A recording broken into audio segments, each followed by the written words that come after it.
This is us tripping. Trying to find shelter.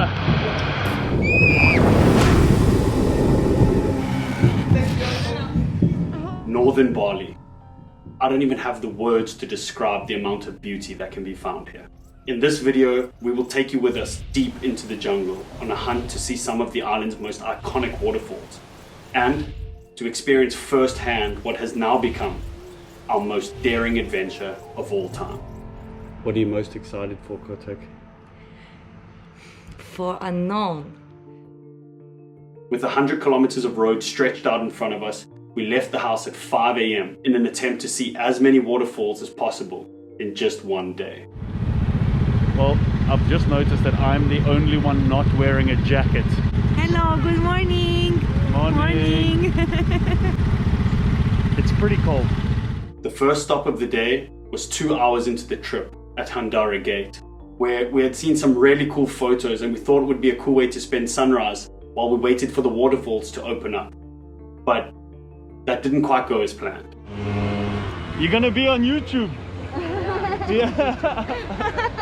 Well, we got the worst luck, guys, because there's a cycle event on here, and so as you can see, a ton of people behind us, but they're all so friendly, and that's the one thing about Bali. Honestly, the locals are amazing. Hey, really incredible. But guys, holy it's cold.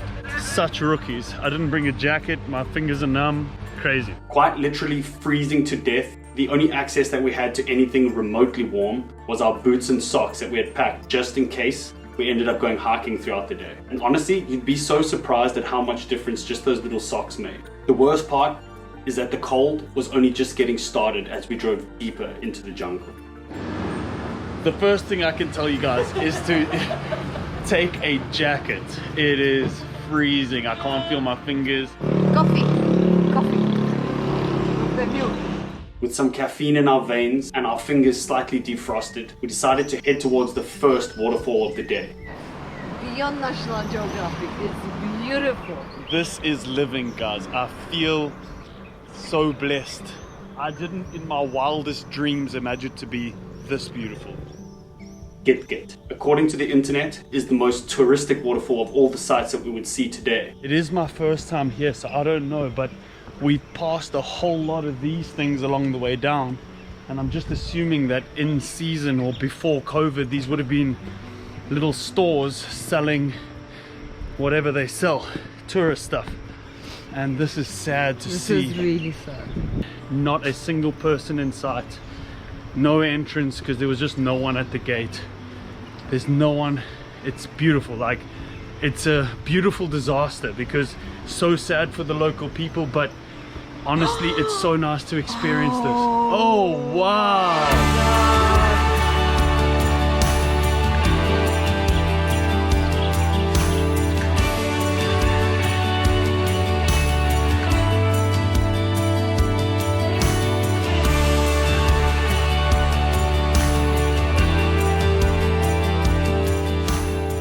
But as beautiful as it was, we knew that this was just the beginning of what we were about to experience today. So we hopped back on the road and head towards our next stop, Aling waterfall. When we arrived at Aling, Wanya's heart broke into a million pieces. What's wrong, Coco? There's this little thing. Like so scared. It's just breaking my heart, really.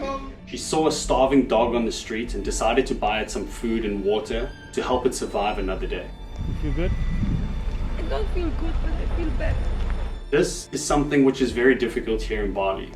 There's so many abandoned dogs on the street, and it's also really common to see a whole bunch of posts on Facebook about missing dogs because, believe it or not, there's actually a community here that eats dog meat. Walk from here for short trekking, only 10 minutes. We're going for the short trek because we want to still try and get to Sukumpul today. So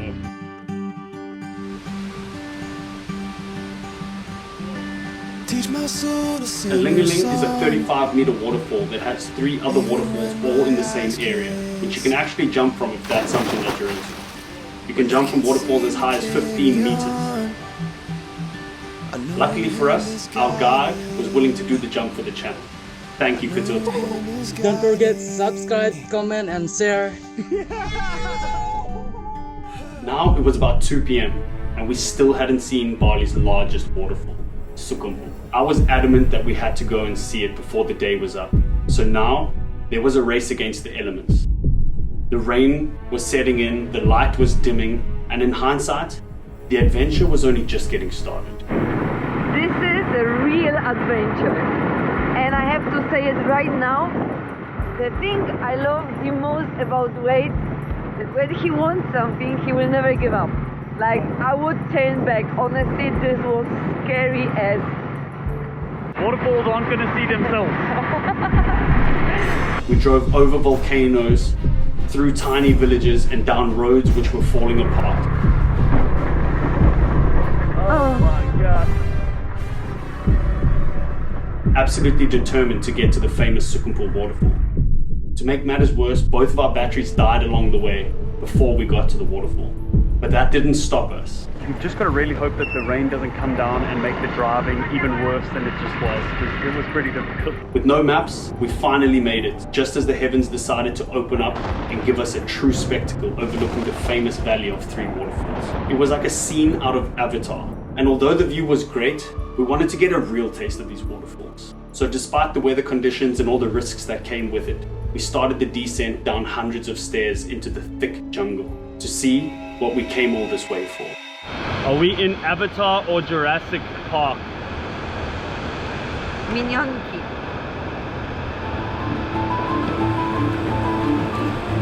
And I won't lie, walking through that jungle in the pouring rain was a pretty scary feeling. You can't help but feel helpless amongst those gigantic waterfalls. And the rain refused to let off.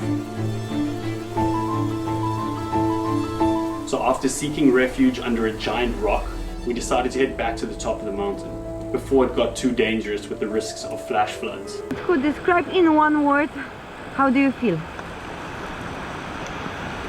Amazed. And wet. Wet and amazed. It's amazing. That's what she said. That's what she said. And at this point, we wrongly thought that the adventure was over. In true Murphy's Law fashion, the moment we got back to the top of the mountain, the rain stopped. The last thing ahead of us now is that we have a really long drive back to Uluwatu. Now, our phones were both dead. We were in the middle of nowhere, soaking wet, freezing cold, and we still had 100 kilometers to drive home. The dark was setting in, and we were horribly lost in the middle of the jungle. I had actually set my mind to the fact that we were probably going to need to find shelter for the night. That's how serious this was. I decided to follow the narrow paths in any direction that would lead us upwards, away from the cold, dark valley. And it's safe to say that my survival mode kicked in and I somehow found us a way out of the jungle and all the way back home with absolutely no directions.